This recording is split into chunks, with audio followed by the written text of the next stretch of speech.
Breaking this morning, President Trump trying to distract us from devastating GDP numbers, from devastating coronavirus numbers, and instead firing off a new tweet that suggests delaying the November presidential election. But here's the thing. The president of the United States doesn't have that power. Let's go right to the White House and Peter Alexander. Peter, what is going on?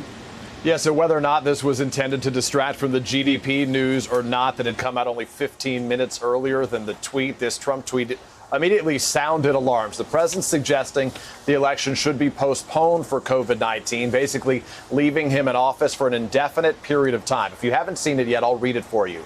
President Trump writes this morning, with universal mail-in voting, not absentee voting, which is not good, he says, 2020 will be the most inaccurate and fraudulent election in history. It will be a great embarrassment to the USA. Delay the election until people can properly, securely, and safely vote, with a series of question marks.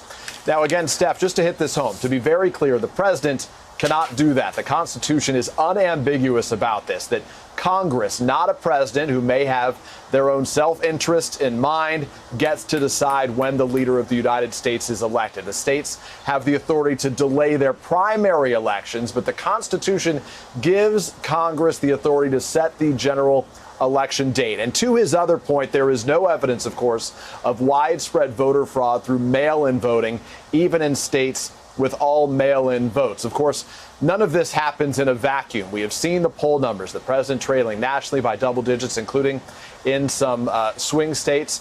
And it appears that the president's effort to do this also may be giving the Democrats the advantage. Steph, one final thought, the Wisconsin State Supreme Court, the liberal candidate there, the mail-in votes, they won by 10 points, 10 percentage points better than they did on Election Day itself when people voted in person. Stephanie?